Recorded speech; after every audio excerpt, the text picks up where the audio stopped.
Gold trusted gold buyers మీరు తాకట్టు పెట్టిన బంగారాన్ని విడిపించి ఈ రోజు ఉన్న మార్కెట్ ధరకు కొనబడను.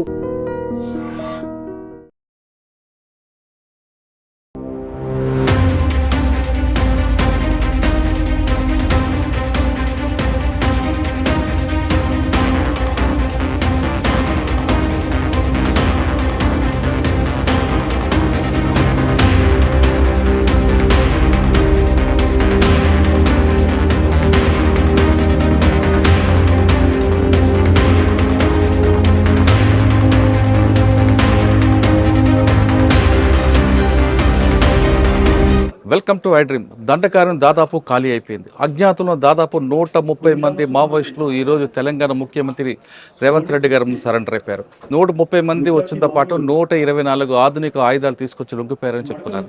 అయితే ఇప్పటికీ అజ్ఞాతంలో ముప్పాల లక్ష్మణరావు అలియాస్ గణపతి ఖచ్చితంగా ముందుకు రావాలని, ఆయనకు కావాల్సిన సదుపాయాలు కల్పిస్తామని రేవంత్ రెడ్డి ప్రకటించారు. అంతేకాకుండా ఇప్పటి వరకు లొంగిపోయిన వాళ్ళందరినీ కూడా ఆరోగ్య భద్రత కల్పిస్తామని, వాళ్ళకి కావాల్సిన ఇందిరం ఇల్లు ఇస్తామని, అదేవిధంగా వాళ్ళకి బతకడానికి కావాల్సిన అన్ని సదుపాయాలు కల్పిస్తామని ప్రకటించారు. కానీ రివార్డుల విషయంలో కూడా పెంచే అవకాశం ఉందంటూ అమిత్ షా కూడా హామీ ఇచ్చారు. కాబట్టి ఆ విధంగా ప్రయత్నం చేస్తామని చెప్తున్నారు. ఇప్పుడు మనం చూస్తున్న ఈ విజువల్స్లో ఇప్పటివరకు ఎవరైతే లొంగిపోయారో వాళ్ళందరూ కూడా డీజీపీ శివధర్ రెడ్డి గారు వాళ్ళకి కావాల్సిన వాళ్ళ మీద ఉన్న రివార్డులు అన్నీ కూడా ప్రకటిస్తున్నారు. వాళ్ళందరికీ 1 by 1 ఇస్తున్నారు. ఇప్పటివరకు 130 మంది లొంగిపోయారు. 130 మందిలో ఆంధ్రప్రదేశ్ చెందిన నవతాతో పాటు కొంతమంది లొంగిపోయారు. వాళ్ళందరికీ వాళ్ళ మీద రివార్డు అన్నీ కూడా డీజీపీ శివధర్ రెడ్డి గారు అందిస్తున్నారు. ఆ విజువల్స్లో మనం చూస్తుంటే ఎస్ఐబి ఐజీ సుమతి గారు, అదేవిధంగా additional DG intelligence Vijay Kumar గారు, పక్కన గ్రే హౌండ్స్ అనిల్ కుమార్ గారు ఉన్నారు. వీళ్ళందరూ కూడా వచ్చారు. రేవంత్ రెడ్డి గారు చాలా క్లియర్గా చెప్తున్నారు, శాంతితోనే వస్తుంది, బుల్లెట్ ద్వారా కాదు, బ్యాలెట్ ద్వారా రండి, మీరు రాజకీయాలకు రండి, పోటీ చేయండి, మీకు కావాల్సిన అన్ని సదుపాయాలు ఇస్తాం, కానీ బుల్లెట్ ద్వారా చేస్తామంటే మాత్రం ప్రభుత్వాలు ఉపేక్షించేది లేదు అని చెప్తున్నారు. ఇక నిషేధం ఉందా లేదా అనేది మార్చి 31 తర్వాత ఉన్నది. అసలు పార్టీ లేకపోతే నిషేధం ఎక్కడ ఉంటుందని వ్యాఖ్యానిస్తున్నారు. కానీ 20 రోజులు టైం ఉంది కాబట్టి ఖచ్చితంగా అజ్ఞాతులను అందరూ కూడా రండి, వచ్చిన తర్వాత మీరందరికీ కూడా మేము ఖచ్చితంగా భద్రత కల్పిస్తాం, మీకు కావాల్సిన సదుపాయాలు కల్పిస్తాం, ఆరోగ్య భద్రత కల్పిస్తాం, నిమ్స్ లాంటి వైద్యులు, నిమ్స్ లాంటి హాస్పిటల్ కూడా చికిత్స అందిస్తాం అంటారు. ముఖ్యంగా రేవంత్ రెడ్డి గారు టార్గెట్ కూడా చెప్తున్నారు, 20 రోజులు మీ అందరూ లొంగిపోవాల్సిన అవసరం ఎంత ఉంది, 31 తర్వాత మాత్రం నక్సల్స్ మూవ్మెంట్ ఉంటే తెలంగాణ రాష్ట్రం అసలు సహించేదండి వార్నింగ్ ఇస్తున్నారు. అంతేకాకుండా ముప్పాల లక్ష్మణరావు అలియాస్ గణపతి గారితో పాటు ఇప్పటికీ అజ్ఞాతంలో మిగతా అందరూ కూడా రండి, ఏ రాష్ట్రానికి చెందినవైనా తెలంగాణ ముందు లొంగిపోండి, వాళ్ళకి కావాల్సిన అన్ని సదుపాయాలు ఇస్తాం, రివార్డులు పెంచే అవకాశం కూడా ఉందంటున్నారు. ఇక్కడ తెలంగాణ రాష్ట్రంలో శాంతి కోసం కోరుకుంటుంది కాబట్టి ఇప్పటికీ అజ్ఞాతులు ముప్పాల లక్ష్మణరావు గారు కానీ మిగతా వాళ్ళు కానీ రావాల్సిన అవసరం ఎంతైనా ఉంది కనిపిస్తుంది. ఇక మొత్తమే తీసుకుంటే ఆంధ్రప్రదేశ్లో చెల్లూరు నారాయణరావు అలియాస్ సురేష్తో పాటు పాపారావుతో పాటు మరికొంతమంది మాత్రమే దండకార్యం ఉంట్లో కనిపిస్తుంది. ఇక ఒకప్పుడు అబూజ్మాడ్ లాంటి అడ్డా కూడా పూర్తిగా దాదాపు ఖాళీ అయిపోయింది. 6 రాష్ట్రాల పోలీసులు ఊపిరి పీల్చుకునే అవసరం కనిపిస్తుంది. ఇక మొత్తమే తీసుకుంటే తెలంగాణ రాష్ట్రం అంతా కూడా గతంలో మహారాష్ట్ర ముఖ్యమంత్రి ముందు మల్లోజు వేణుగోపాల్ గారు ఎలాగైతే లొంగిపోయారు, అదేవిధంగా ఛత్తీస్గఢ్లో ఆశాన లొంగిపోయారు. ఇక్కడ తెలంగాణ రాష్ట్ర ముఖ్యమంత్రి రేవంత్ రెడ్డి గారి ముందు మిగిలిన అందరూ లొంగిపోయారు. ఇక మొత్తమే తీసుకుంటే మార్చి 31 ముందు ఆపరేషన్ కగార్ పూర్తిగా విజయవంతమైన కనిపిస్తుంది. తెలంగాణ రాష్ట్ర ప్రభుత్వం నిషేధిత సంస్థలైన సిపిఐ, మావోయిస్ట్, నక్సలైట్లను, ఆయుధాలను అడవిని వదిలి జనజీవన స్రవంతిలోకి రండి అని పిలుపునివ్వడం ద్వారా ఈరోజు చాలామంది నక్సలైట్లు తమ ఆయుధాలతో సహా రాష్ట్ర ప్రభుత్వం ముందు, తెలంగాణ ఉన్నతాధికారుల ముందు లొంగిపోవడం జరిగింది. ఈ కార్యక్రమంలో ప్రధానంగా తెలంగాణ డీజీపీ శివధర్ రెడ్డి గారు, ఐజీ సుమతి గారు, grey and additional DG Anil Kumar గారు, additional DG intelligence Vijay Kumar గారు, వివిధ హోదాలలో ఉన్న పోలీస్ అధికారులు ప్రత్యేకమైన కృషి చేసి నక్సలైట్లకు ఒక నమ్మకాన్ని కలిగించి వాళ్ళ ప్రాణాలకు ఎలాంటి హాని కలగకుండా వాళ్ళ ఆరోగ్య భద్రత విషయంలో, ఆర్థిక వెసులుబాటు విషయంలో,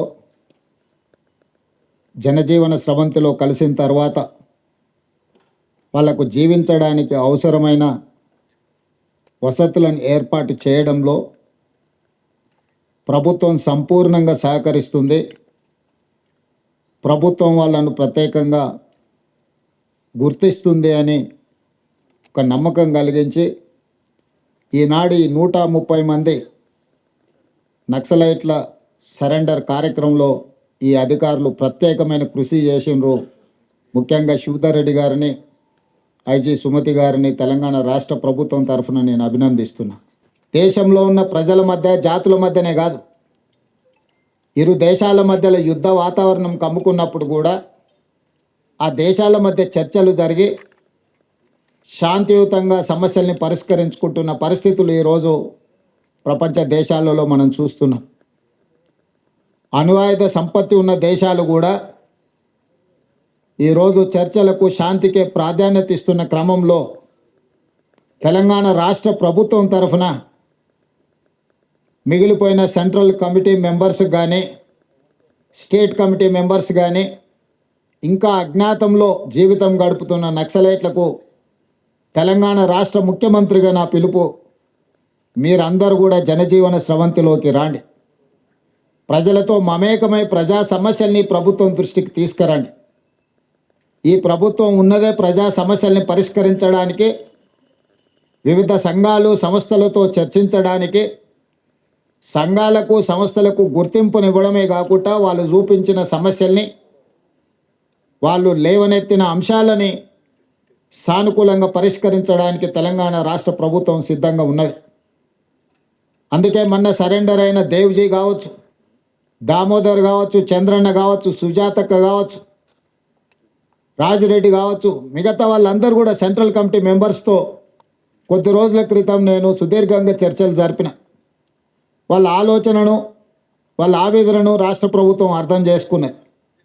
వాళ్ళు కొన్ని ప్రతిపాదనలు తెలంగాణ రాష్ట్ర ప్రభుత్వం ముందుకు తీసుకొచ్చింది.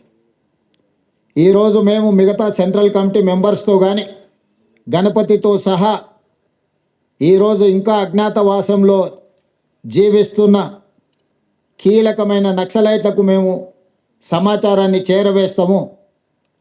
ప్రభుత్వం సానుకూలంగా స్పందించి వాళ్ళ ప్రాణాలకు ఎలాంటి హాని జరగకుండా వాళ్ళు లేవనెత్తిన సమస్యలను ప్రజాస్వామ్యబద్ధంగా పరిష్కరించడానికి సిద్ధమైతే మేము వాళ్ళకు విజ్ఞప్తి చేసి జైళ్ళలో ఉన్న వాళ్ళతో చర్చిస్తాం.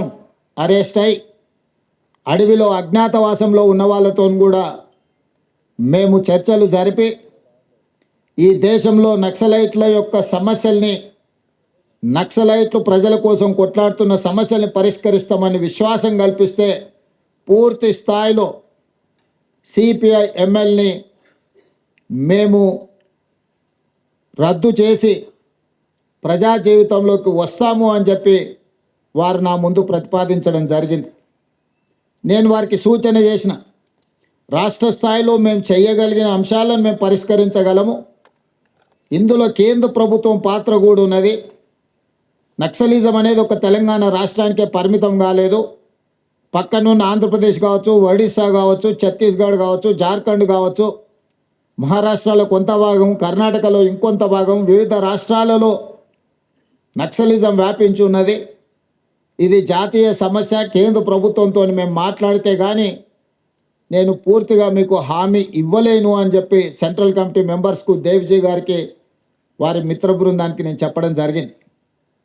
ఆ తర్వాత కేంద్ర హోంశాఖ మంత్రి అమిత్ షా గారి సమయాన్ని తీసుకొని ఢిల్లీకి వెళ్ళి తెలంగాణ రాష్ట్రంలో పోలీసులకు సంబంధించిన సమస్యల్ని కేంద్ర ప్రభుత్వం దృష్టికి తీసుకురావడమే కాకుండా ఆ సందర్భంగా సెంట్రల్ కమిటీ మెంబర్స్ ఏదైతే ప్రతిపాదన నా ముందుకు తీసుకొచ్చిండ్రో ఆ ప్రతిపాదనల్ని అమిత్ షా గారి ముందు పెట్టడం జరిగింది.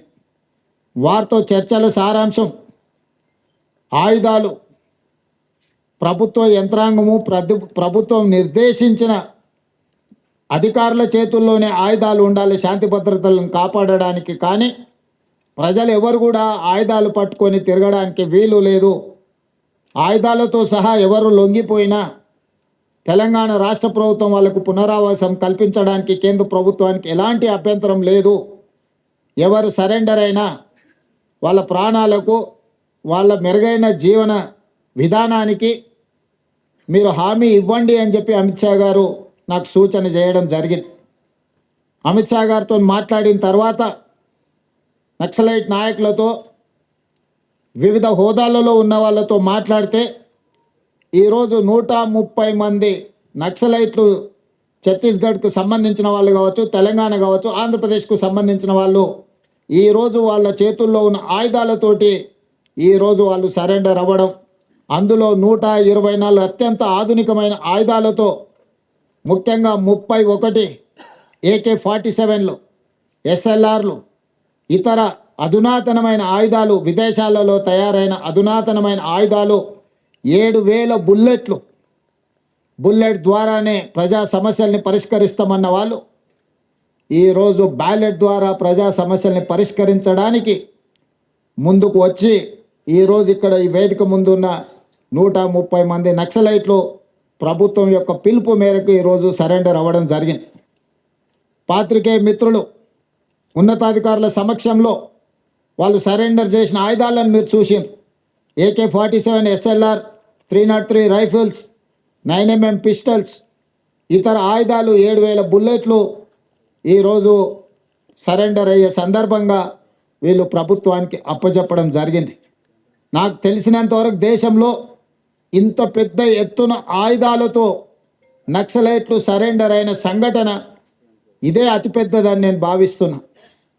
మా ప్రభుత్వం 2024 తర్వాత 721 మంది నక్సలైట్లను, దాదాపుగా 250కి పైగా ఆయుధాలను నక్సలైట్లు సరెండర్ అయినప్పుడు ప్రభుత్వానికి అప్పగించడం జరిగింది. సరెండర్ అయిన నక్సలైట్ల చట్ట పరిధిలో వాళ్లకు ఏవేవైతే రివార్డ్స్ ఉన్నాయో, రిహాబిలిటేషన్కు సంబంధించి ప్రభుత్వం ఏదైతే హామీ ఇచ్చిందో వాటన్నిటిని అమలు చేస్తాం. అదేవిధంగా దేవ్జీ దామోదర్ చంద్రన్న మాట్లాడినప్పుడు మీరు ప్రకటించిన రివార్డు తక్కువ ఉన్నది, మేము జీవితంలో కనీస అవసరాల కోసమైనా మేము జీవితం సాగించాలంటే కొంత అవార్డును పెంచండి, అదేవిధంగా నివసించడానికి ఇల్లు లాంటి వసతులను ఏర్పాటు చేయండి, ఎక్కడైనా అవకాశం ఉంటే వ్యవసాయం చేసుకోవడానికి కొంత భూమిని ఇవ్వండి, అదేవిధంగా సుదీర్ఘకాలము అడవులలో అజ్ఞాతవాసంలో పనిచేయడం వల్ల మా ఆరోగ్యం బాగా క్షీణించింది, మాకు వైద్య సహాయాన్ని కూడా అందించమని వారు మాకు విజ్ఞప్తి చేయడం జరిగింది. అందుకే ఈనాడు తెలంగాణ రాష్ట్ర ప్రభుత్వం తరఫున లొంగిపోయిన నక్సలైట్ల యొక్క ఆరోగ్యానికి ఒక ఆరోగ్య భద్రత కార్డు వాళ్ళకు ప్రత్యేకంగా ఇవ్వడమే కాకుండా నిమ్స్ లాంటి ఆసుపత్రిలో వాళ్ళకి పూర్తి స్థాయిలో వైద్యాన్ని అందించి వాళ్ళకు మెరుగైన వైద్యాన్ని అందించే బాధ్యత తెలంగాణ రాష్ట్ర ప్రభుత్వం తీసుకుంటుంది అని చెప్పి ఈరోజు నేను తెలియజేస్తున్నా. అదేవిధంగా రివార్డు విషయంలో కూడా సెంట్రల్ కమిటీ కానీ, స్టేట్ కమిటీ కానీ, దళ కమాండర్లు కానీ, లేకపోతే వివిధ హోదాలలో ఉన్న వాళ్ళను కూడా వాళ్ళ యొక్క హోదాలను బట్టి ప్రభుత్వం కొంత ఉదారంగానే వ్యవహరించి వాళ్ళకు మంచి ఆర్థిక సహాయాన్ని కూడా అందించడానికి తొందరలోనే డీజీపీ గారిని, చీఫ్ సెక్రటరీ గారిని, ఇతర అధికారులతో 1993లోనే ఆనాటి ఉమ్మడి ఆంధ్రప్రదేశ్లో నక్సలైట్ల యొక్క రిహాబిలిటేషన్ వసతులను ఇంకా మెరుగ్గా వాళ్ళకు అందించేటట్టు ఈరోజు చీఫ్ సెక్రటరీ, డీజీపీ గారు ఇతర అధికారులతో మాట్లాడి నగదును కూడా పెంచే ప్రయత్నం చేస్తాం. తెలంగాణలో ఉన్న అందరికీ ఇందిరమ్మ ఇండ్లు కేటాయించడమే కాకుండా ఎక్కడైనా వాళ్ళకి ఇల్లు కట్టుకోవడానికి స్థలం లేకపోతే వాళ్ళ సొంత గ్రామాలలో ఇంటి స్థలాన్ని కూడా రాష్ట్ర ప్రభుత్వం కేటాయించి వాళ్ళు ఇల్లు కట్టుకోవడానికి కూడా రాష్ట్ర ప్రభుత్వము వాళ్లకు సహకారాన్ని అందిస్తుంది. భూమి విషయంలో కొంచెం గ్రామాలలో ఈరోజు భూములు అందుబాటులో లేవు కాబట్టి భూ కేటాయింపు విషయంలో నేను ఇప్పుడు ఎలాంటి మాట చెప్పలేను. ఉండడానికి ఇల్లు, మెరుగైన వైద్యము, అదేవిధంగా వాళ్లకు నగదు బహుమతి, వీటన్నిటిని కూడా వాళ్ళకు అందించి సమాజంలో ఒక ఆత్మగౌరవంతో కూడిన జీవన విధానాన్ని కొనసాగించడానికి రాష్ట్ర ప్రభుత్వం సంపూర్ణంగా సహకరిస్తుంది. ఇవన్నీ ఏర్పాటు చేసే ముందు రాష్ట్ర ప్రభుత్వం చెబుతున్న ఒకే ఒక అంశం, ఈ రాష్ట్రంలో హింస కుదరదు, హింస ద్వారా సమస్యలకు పరిష్కారం దొరకదు. హింసకు పాల్పడిన, ఆయుధాలను తమ చెంత పెట్టుకున్న చట్టపరంగా ప్రభుత్వం వ్యవహరిస్తుందని అమిత్ షా గారు చెప్పడం జరిగింది. ఈరోజు రాష్ట్ర ప్రభుత్వంలో ఉన్న సంస్థలే కాదు, కేంద్ర ప్రభుత్వానికి సంబంధించిన సంస్థలు కూడా ఈ యాంటీ నక్సల్స్ ఆపరేషన్స్లో పాల్గొంటున్నారు. వీళ్ళకి సంబంధించిన సమాచారాన్ని కూడా ఎన్ఐఏ లాంటి సంస్థలు సంక్షిప్తంగా ఎక్కడికక్కడ సమాచారాన్ని సేకరిస్తున్నారు. ఆ సంస్థలు కూడా కఠినంగా వ్యవహరిస్తాయి. కాబట్టి ఈరోజు అజ్ఞాతవాసంలో ఉన్న నక్సలైట్లకు నా సూచన, విజ్ఞప్తి, నా పిలుపు ఒక్కటే: మనమందరం ప్రజాస్వామ్యంలో ప్రజాస్వామ్యబద్ధంగా ప్రజా సమస్యల్ని పరిష్కరించుకుందాం. తెలంగాణ రాష్ట్ర ప్రభుత్వం ఎల్లవేళలా మీతో చర్చించడానికి సిద్ధంగా ఉంది. అందుకే ఆయుధాలతో సహా మీరు ఈ రాష్ట్ర ప్రభుత్వం యొక్క పిలుపు మేరకు మీరు సరెండర్ అవుతే అన్ని రకాలుగా తెలంగాణ రాష్ట్ర ప్రభుత్వం మీ బాగోగులను చూసుకుంటుంది. కేంద్ర ప్రభుత్వానికి కూడా నేను విజ్ఞప్తి చేసిన, అమిత్ షా గారు కూడా తెలంగాణ రాష్ట్ర ప్రభుత్వానికి స్వేచ్ఛ ఇచ్చిండు.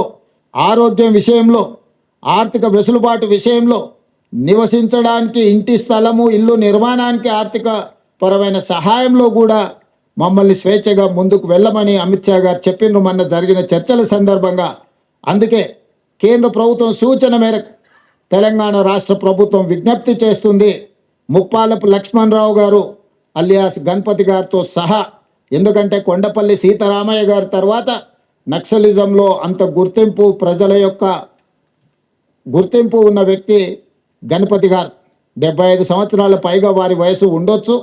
వారి ఆరోగ్య పరిస్థితి కూడా బాగలేదని మా అధికారులు నాకు చెప్పడం జరిగింది. వారి ఆరోగ్యానికి, వారి ప్రాణానికి వారు సరెండర్ అవుతే తెలంగాణ ప్రభుత్వం పూర్తిగా రక్షణ కల్పిస్తుంది. వారితో సహా సెంట్రల్ కమిటీ కానీ, స్టేట్ కమిటీ కానీ వివిధ హోదాలలో అజ్ఞాతవాసంలో ఉన్న నక్సలైట్లను జనజీవన స్రవంతిలోకి రాండి అని చెప్పి తెలంగాణ రాష్ట్ర ప్రభుత్వం పిలుపు ఇస్తుంది. ఈ పిలుపు ద్వారా ఒక మంచి పరిణామం తెలంగాణ రాష్ట్రంలో జరగాలి. ఈరోజు సాధించుకున్న తెలంగాణను పునర్నిర్మించుకుందాం. మీరందరూ కూడా జనజీవన స్రవంతిలోకి రాండి. తెలంగాణ పునర్నిర్మాణంలో భాగస్వాములను కాండి. గ్రామీణ ప్రాంతాలలో, తండాలలో, గూడాలలో, మారుమూల పల్లెల్లో, అటవీ ప్రాంతంలో ఉన్న గిరిజనుల యొక్క హక్కులను, అక్కడ వాళ్ళ ఆర్థిక స్తోమతను పెంచడానికి ఈ ప్రభుత్వం కట్టుబడి ఉన్నది. ఈ ప్రభుత్వం అన్ని వసతులను ఏర్పాటు చేస్తుంది. కాబట్టి సరెండర్ కావాల్సిందిగా, ఆయుధాలను చెప్పాల్సిందిగా ప్రభుత్వం ఇచ్చిన పిలుపుతో మీరు ముందుకు వస్తారని మా ప్రభుత్వం ఆశిస్తున్నది. ఈరోజు తెలంగాణ DKZC బెటాలియన్ సంబంధించినటువంటి 130 మంది CPML మావోయిస్టు పార్టీకి చెందినటువంటి అజ్ఞాత కాడర్సు, డిఫరెంట్ ర్యాంక్స్ ఉన్న వాళ్ళు ఈరోజు అజ్ఞాతం వీడి బయటకు వచ్చినారు. వాళ్ళతో పాటుగా 124 ఆయుధాలను కూడా తీసుకొని బయటకు వచ్చినారు. ఫ్యూ డేస్ కింద అజ్ఞాతం వీడి బయటకు వచ్చినటువంటి సెంట్రల్ కమిటీ సభ్యులు, అట్లాంటి రాష్ట్ర స్థాయి నాయకులతో పాటుగా తిరిగినటువంటి వీరు మొత్తం చెదిరిపోయి ఉన్నటువంటి ఈ కాడర్స్ని గత కొన్ని రోజుల నుంచి అందరిని ఏరుకొని తీసుకొచ్చినాము. వాళ్ళు కూడా బయటికి రావడానికి సిద్ధంగా ఉండడము, ప్లస్ వెపన్స్తో తీసుకుని రావడము జరిగింది. ఈ వచ్చిన వాళ్ళల్లో 130 మందిలో 125 మంది ఛత్తీస్గఢ్ రాష్ట్రానికి చెందిన వాళ్ళు, 4 తెలంగాణ రాష్ట్రం నుంచి అజ్ఞాతంలో ఉన్నవాళ్ళు, 1 ఆంధ్రప్రదేశ్ రాష్ట్రానికి చెందినవారు. ఈ వచ్చినటువంటి 124 వెపన్స్ అక్టోబర్ 21, 2025 రోజు పోలీసుల అమరవీరుల సంస్మరణ దినం రోజు నాడు గౌరవ ముఖ్యమంత్రి గారు ఒక పిలుపునిచ్చిండ్రు మావోయిస్టులకు. తత్ఫలితంగా లాస్ట్ 4.5 months నుంచి వారు బయటకు వచ్చి ప్రభుత్వం దగ్గరికి రావడం, అజ్ఞాతం బయటికి రావడమే కాకుండా సుమారు 250 తుపాకులను కూడా తీసుకొని వచ్చిండ్రు. అంతకుముందు ఎప్పుడు ఇట్లా జరగలేదు. ఇన్నిసార్లు పిలుపులు ఇచ్చినప్పటికీ కూడా మొట్టమొదటిసారిగా సీఎం గారు పిలిపించిన తర్వాత 250 తుపాకులతో బయటకు వచ్చిండ్రు, ఇంక్లూడింగ్ ఈ రోజు ఉన్నటువంటి 124 వెపన్స్. ఈ 124 వెపన్స్లో INSAS LMG rifle 1, AK-47 rifles 31, INSAS rifles 21, SLR self loading rifles 20, bolt action rifle 1, 303 rifles 18, US made carbine 1, 9mm carbines 1, 9mm pistol 2, 7.62 FAL rifle 1, 8mm bolt action rifle 2, single shot rifle country made rifle 18, BGLs, grenade launchers 2, sten gun 1, ఇట్లా మొత్తం 124 weapons తీసుకొని బయటకు వచ్చినారు. ఇందులో 222 magazines కూడా వచ్చినాయి. మొత్తం 5205 rounds ammunition కూడా వచ్చింది. ఇందులో ఈ అజ్ఞాతం వీడి బయటకు వచ్చిన వాళ్ళలో ముగ్గురు స్టేట్ కమిటీ మెంబర్ స్థాయి ఉన్న వాళ్ళు, ఒకరు రీజనల్ కమిటీ స్థాయి ఉన్న వాళ్ళు, 10 మంది డివిజనల్ కమిటీ మెంబర్ స్థాయి ఉన్న వాళ్ళు, 46 మంది ఏరియా కమిటీ మెంబర్ స్థాయి ఉన్న వాళ్ళు, 70 మంది దళ సభ్యులు అంటే పార్టీ మెంబర్స్ స్థాయి ఉన్న వాళ్ళు, ఈ రకంగా మొత్తం 130 మంది వచ్చినారు బయటికి. ఇందులో PLG ఫస్ట్ బెటాలియన్ వాళ్ళు 42 మంది, తెలంగాణ స్టేట్ కమిటీ వాళ్ళు 30 మంది, దండకారణ్య స్పెషల్ జోనల్ కమిటీ వాళ్ళు 32, సెకండ్ CRC వాళ్ళు 16 మంది, సెంట్రల్ కమిటీ మెంబర్స్ దగ్గర స్టాఫ్గా పనిచేస్తున్నటువంటి వాళ్ళు 10 మంది, మొత్తం కలిసి 130 మంది. ఈ విధంగా తెలంగాణ స్టేట్ కమిటీ మొత్తం పూర్తిగా అంతర్ధానం అయిపోయింది. తెలంగాణ స్టేట్ కమిటీ అనేది లేదు. ఈ 130 మందికి సరెండర్ అయిన వాళ్ళు ఎవరైతే బయటకు వచ్చినారో వారికి ఇచ్చేటువంటి పునరావాసం డివిజనల్ కమిటీ సభ్యులకు 5 లక్షల రూపాయలు, అంటే ఎలిజిబిలిటీ ఉన్న వాళ్ళకి మాత్రం. ఏరియా కమిటీ సభ్యులకు 4 లక్షలు, పార్టీ సభ్యులకు 1 లక్ష రూపాయలు. అట్లాగే LMGతో సహా బయటకు వస్తే గవర్నమెంట్ ఆఫ్ ఇండియా రూల్ ఉంది 5 లక్షల రూపాయలు పే చేయాలని. అట్లాగే AK-47తో బయటకు వస్తే 4 లక్షలు పే చేయాలని ఎక్స్ట్రా అడిషనల్గా. ఇన్సాస్ రైఫిల్తో వస్తే 2 లక్షలు పే చేయాలి, SLRతో వస్తే ఇంకో 2 లక్షలు, 303 రైఫిల్తో వస్తే 1 లక్ష రూపాయలు, గ్రెనేడ్ లాంచర్స్తో వస్తే 40,000 రూపాయలు, 12 బోర్ సింగిల్ షాట్ కానీ 12 బోర్ రైఫిల్తో వస్తే 30,000 రూపాయలు. ఈ విధంగా వారికి వెపన్స్ కూడా ప్రభుత్వం నిర్ణయించింది, రివార్డ్ నిర్ణయించింది. 266 మంది బయటకు వచ్చినారు పార్టీని వదిలి. అందులో 4 సెంట్రల్ కమిటీ సభ్యులు ఉన్నారు, 19 మంది స్టేట్ కమిటీ మెంబర్లు ఉన్నారు, ఒకరు RCMలు ఉన్నారు, రీజనల్ కమిటీ మెంబర్. అట్లాగే 36 మంది డివిజనల్ కమిటీ మెంబర్లు, 131 ACS ACMలు, 530 మంది పార్టీ మెంబర్లు ఉన్నారు. అట్లా ఈ విధంగా 721 మంది లాస్ట్ 2 yearsలో 721 మంది బయటకు వచ్చినారు. 266 వెపన్స్ కూడా బయటకు వచ్చినాయి. ఇంకా తెలంగాణ రాష్ట్రం నుంచి 11 మంది ఉండేది లాస్ట్ 10 రోజుల కింద వరకు. ఇప్పుడు నలుగురు బయటకు వచ్చినారు. సో దాంతో తెలంగాణ రాష్ట్రం నుంచి అండర్ గ్రౌండ్ ఉన్న వాళ్ళు 7 ఉన్నారు. ఆ 7లో మీకు తెలుసు ముప్పాళ్ళ లక్ష్మణరావు ఇలియాస్ గణపతి, సెంట్రల్ పాత జనరల్ సెక్రటరీ, మాజీ జనరల్ సెక్రటరీ కూడా ఉన్నారు. అట్లాగే మరొకసారి పోలీస్ డిపార్ట్మెంట్ తరఫు నుంచి ఆ మిగతా 7 కూడా బయటకు వస్తే బాగుంటుందని చెప్పి మేము వాళ్ళకు మరోసారి అప్పీల్ చేస్తున్నాం. आपसे जानना चाहेंगे कि आज की बड़ी उपलब्धि कहने से और तेलंगाना में उन्नीस खत्म हो गया, अब कह सकते हैं कि तेलंगाना का जो कमेटी है वो खत्म। अभी तो आज जो है 130 माओवादी अज्ञात छोड़ के भूमिगत बाहर आ गए हैं, भूमिगत माओवादी बाहर आ गए हैं और उसके साथ में 125 बंदूक या हथियार भी लाए हैं और उसमें स्टेट कमेटी मेंबर्स के हैं, डिस्ट्रिक्ट कमेटी मेंबर दर्जा रखने वाले हैं, एरिया कमेटी मेंबर दर्जा रखने वाले हैं और उसमें बटालियन के लोग हैं और तेलंगाना स्टेट कमेटी के भी लोग हैं. इसमें CC कमेटी के साथ में जो उनके गनमैन वगैरह काम करते थे वो भी लोग हैं और और सेकंड सीआरसी के भी लोग हैं। तो जुमला पूरा 130 लोग आज बाहर आ गए हैं, सरेंडर हुए हैं। उसमें 130 में 125 जो हैं छत्तीसगढ़ के हैं और 4 लोग तेलंगाना के हैं और 1 आंध्रा के हैं। और 4 लोग तेलंगाना में जो आज सरेंडर हुए हैं, उसके साथ में तेलंगाना में आज की भूमिगत माओवादियों की संख्या 7 हुई है। 2 साल पहले 150 से ऊपर थी इनकी संख्या, अभी आज की तारीख में 7 तक पहुंच गई है। और इसमें साथ में गणपति मुप्पाला लक्ष्मणराव विलास गणपति भी शामिल है। और जैसा आप सुने हैं, ऑलरेडी हमारे माननीय मुख्यमंत्री एक अपील करे हैं कि उनको भी बाहर आके अपने जीवन धारा में शामिल होने के लिए।